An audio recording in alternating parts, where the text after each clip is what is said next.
송원재 TV 시작합니다. 국민의힘과 민주당 여야 의원들이 요즘 느닷없이 표 계산에 분주합니다. 무슨 표 계산이냐? 아직 경선도 또 선거도 멀었는데 라고 말씀하실 텐데, 표 계산 중요한 게, 국민의힘은 오는 10일 발표되는 컷오프 결과의 표를 몇 표 얻느냐, 누가 1위냐, 과반 득표가 가능할 것이냐 라는 겁니다.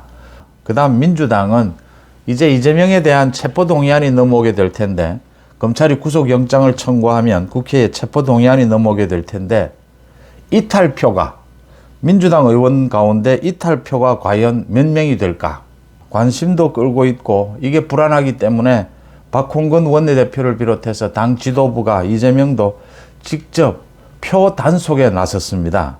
먼저 민주당 박홍근이가 어제 비공개 회의에서 원내대책회의입니다.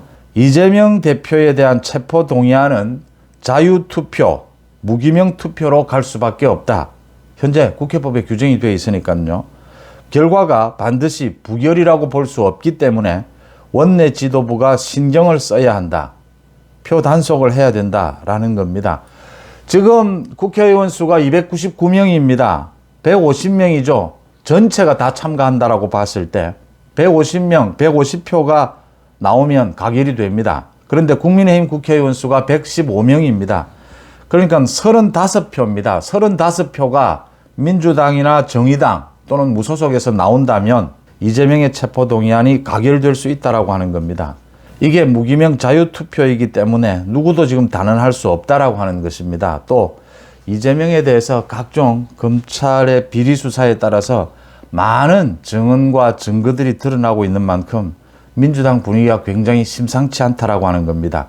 여기에 대해서 이재명이 대응하는 것도 법리로 대응하지를 않고 정치적인 선전선동을 하고 있고, 이번 주 토요일은 또 장외 집회를 열겠다 이렇게 대응을 하면서 민주당 내에서도 이재명과 손절해야 한다. 이재명으로서는 총선을 갈 수 없다. 시간이 늦어지면 늦어질수록 더 어려워진다. 굉장히 많은 우려들이 나오고 있습니다. 차라리 이재명이 저렇게 개인적인 비리를 자기 개인이 나서서 대응하지 않고 민주당을 볼모로 저렇게 끌고 가는 만큼 여기에서 차라리 검찰의 손에 맡기는 것이 낫다. 검찰이 확실한 증거를 좀 내보였으면 좋겠다.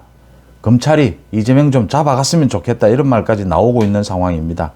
구체적으로 비명, 반명계 움직임, 의원들의 움직임도 이 현실화되고 있습니다. 그러니까 민주당의 길 어제 발족을 했는데 거기에도 비명, 반명계 의원 40명이 참석을 했다. 민주주의 4.0 여기에는 친문을 중심으로 해서 60명이 참여를 하고 있습니다. 이렇게 이제 포스트 이재명에 대한 준비를 하고 있는 만큼 이재명도 바짝 긴장했다. 박홍근이가 이 부분에 대해서 이제 표 단속에 나섰다라고 하는 겁니다. 고민정 최고위원이 오늘 라디오에 출연을 해서 고민정이 분석하는 것은 좀 가치가 떨어지긴 합니다만, 이재명에 대해서 민주당 의원들이 어떤 판단을 내릴까는 진짜 예단하기 어렵다라고 이야기하면서 부결, 가결 누구도 100% 예단할 수가 없다. 과연 이재명 체제로 가는 것이 총선에 도움이 될 것인가? 만약에 이재명이 체포가 될 수 있게끔 우리가 도왔을 때 우리가 겪을 일은 또 어떤 것인가? 이런 것을 따져봐야 된다. 가결이 될 경우에는 민주당에 대한 심판도 피할 수 없을 것이다. 이렇게 지금 우려를 표시를 했습니다. 이 고민정의 이야기는, 고민정이 한동훈 장관에 대해서도 자신의 지역구에 출마를 하라 갖가지 주장을 하고 있는데 대부분은 사실은 가치가 없습니다. 그런데 고민정 이야기를 조금 들어볼 만한 건 이런 대목입니다. 이게 지금 최고위원들이나 의원들 사이에 하는 말을 가려서 해야 하는데, 대부분 가려서 방송에 출연해서는 이야기를 하는데, 고민정이 이야기하는 걸 듣고 있으면 문재인 정권 시절에 청와대 내부에서 한 이야기라든지 이런 이야기, 이 가려서 할 줄을 모른다라고 하는 겁니다. 짐작해 볼 수 있다라고 하는 겁니다. 지금 민주당 지도부에서 과연 이재명이 체포동의안이 부결돼야 된다.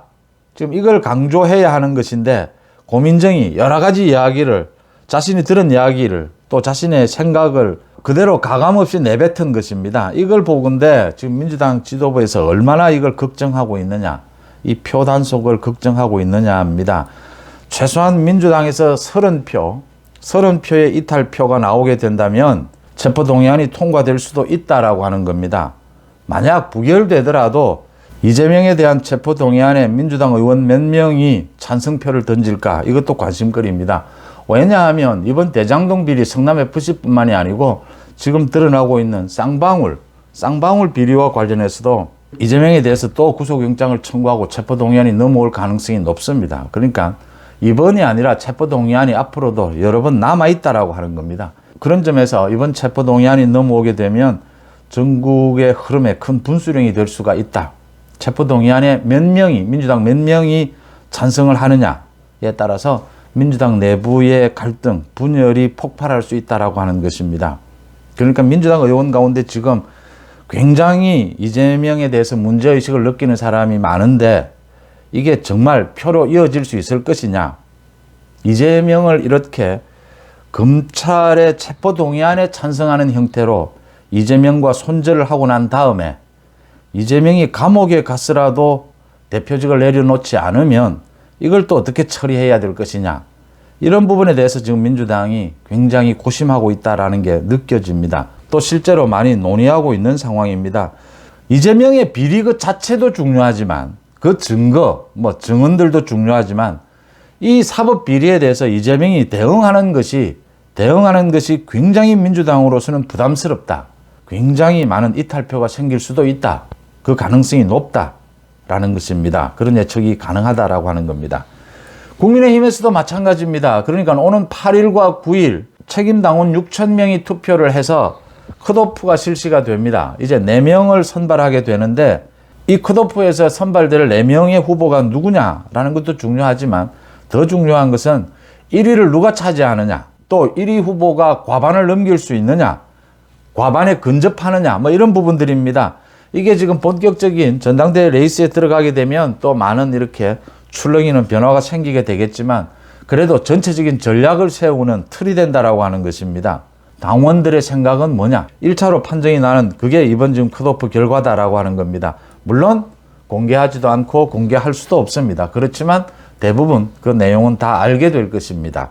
그래서 이게 지금 많은 관심을 끌게 되는데 당원들의 생각이 지금 많은 여론조사 결과 나오고 있는 국민의힘 지지층의 생각과는 얼마만큼 차이가 있느냐. 저는 당원들의 생각이 지금 윤석열 정부에 대한 적극 지지층, 거기에 가장 근접할 것이다. 이렇게 보입니다. 지금 이렇게 이제 열기가 더해 가면서 김기현, 안철수, 양강구도 신경전이 치열합니다. 안철수가 떨어진 양말을 신었다, 아니다, 시스루였다, 이런 논란에서부터 시작해서 김기현이 또 가수 남진과 김연경 배우 선수와 사진을 찍은 것이 동의를 충분히 받지 않은 것이었다. 이런 잡다한 사실은 매우 중요한 근거는 아닙니다. 그런 것들에 대한 논쟁에서부터 김기현의 장제원과의 그 김장연대, 그것에 대해서 안철수가 그동안 김장연대 공격을 하고 윤심팔이 하느냐 공격을 하더니 안철수는 드디어 오늘은 자신이 윤심팔이를 하고 나섰습니다. 소위 윤안연대 이야기하면서 윤석열 대통령과 안철수 연대 이야기를 하면서 자신도 또 윤심팔이를 하고 나섰습니다. 또 불필요한 의혹까지를 제기를 했습니다. 그러니까 장제원입니다. 장제원이 김영우 전 의원이죠. 안철수 캠프에 있는 선대위원장을 맡고 있죠. 김영우 전 의원과 통화를 하는 자리에서 장제원이 굉장히 많은 걱정을 하더라. 그래서 장제원과 김장연대가 분열하는 것이 아니냐. 윤심이 김기현에게 있는 것이 아닐지도 모른다. 그게 과장됐을 수도 있다. 정말 윤석열 대통령의 뜻이 아닐 것이다. 이렇게 또 이야기를 하고 장제원이 또 그것에 대해서 밝혔습니다. 김영우와 통화한 것은 맞다. 그런데 개인적인 이런 통화까지를 모두 공개해야 되겠느냐. 이런 개인적인 전화 통화까지가 나오면서 그걸 가지고 김장연대가 깨진다. 윤석열 대통령의 뜻이 아니다. 이렇게까지 나가고 있는데 참 해프닝이라고 봐야 할지 신경전이 좀 펼쳐집니다. 언제나 이렇게 선거가 되면. 그런데 적정한 수준에 그쳐야 한다. 그 양말 부분이라든지 사진 부분 적정한 수준에 그치는 것이 맞다. 너무 심해지면 당원들에게 외면을 받게 될 것이다. 윤심팔이 논쟁이 나오고 김장연대 이야기가 나왔을 때도 제가 말씀을 드렸습니다. 뭐 그거 흔히 있을 수 있는 이야기다. 역시 안철수도 예상했던 대로 자신도 지금 뭐 윤한연대 이야기하고 있습니다. 윤석열 대통령 윤심파리를 하고 있습니다. 누구나 하고 싶죠.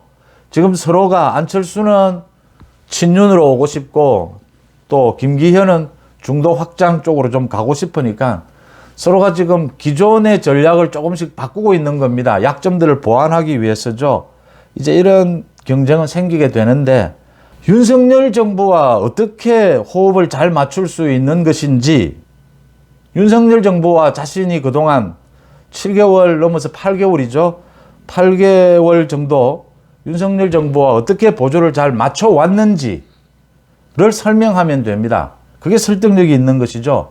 책임 당원들이 지금 정말 프로들이지 않습니까? 정치의 프로들이고 전략적 선택 얼마든지 할 수 있고 다들 이렇게 얘기하는 것을 들으면 뭐 그 뒷 배경까지를 모두 다 알고 있는 이렇게 현명하고 프로에 가까운 이 당원들, 책임 당원들 앞에서 이런 해프닝들은 맞지 않다. 친윤 경쟁은 필요하다. 윤석열 대통령과 친분 관계가 있다면 정말 뭐 쓴소리도 할 수 있는 겁니다. 사이가 안 좋은데 쓴소리 하면 그건 바로 분열 갈등입니다. 사이가 좋은 건 중요한 것이고요. 윤석열 정부와 호흡을 잘 맞추는 것도 중요한 것입니다.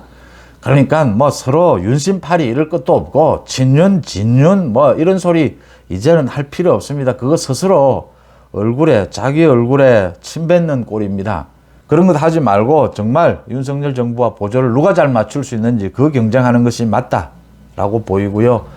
안철수도 윤심팔이를 한다. 김기현도 윤심팔이를 했다. 뭐 서로 공격을 하고 이랬는데 장제원이 김영우하고 통화한 것은 맞다. 그런데 그걸 그렇게 또 왜곡하고 과장하고 개인적인 통화까지 이렇게 이용해야 되겠느냐. 서로 이렇게까지 공격을 해야 되겠느냐. 후보끼리. 공격할 거리는 아마 장제원이 가장 많을 텐데 이런 이야기까지를 했는데 지금까지도 그랬습니다만 윤석열 대통령이 직접적이지는 않지만 간접적으로 윤석열 정부와 가장 보조를 잘 맞출 수 있는 후보가 누구일까라는 데 대한 메시지는 간접적인 메시지는 나오게 될 것이다. 앞으로도 계속해서 나오게 될 것이다 라고 예측이 됩니다. 물론 공식적으로는 윤석열 정부, 윤석열 대통령은 공정하고 중립적이지만 정치적 해석은 여러 가지로 나올 수 있는 것이다 라는 말씀을 드립니다. 서로 지금 공방전을 벌이고 있는 것에 대해서 그 적정한 수위대로 그 가치대로 평가할 필요가 있다. 상대를 공격하다가 자기도 뭐 필요하면 그 일을 합니다. 뭐 이런 식의 일들이 자꾸 벌어지고 있는데 민주당에서는 이재명 체포동의안에 찬성하는 의원이 몇 명이나 될까? 국민의힘에서는 당원들을 대상으로 한 컷오프에서 1등이 누가 되느냐? 과반을 넘길 수 있느냐? 이런 표 계산이 관심을 끌고 화제가 되고 있습니다. 송은재 TV 마칩니다. 고맙습니다.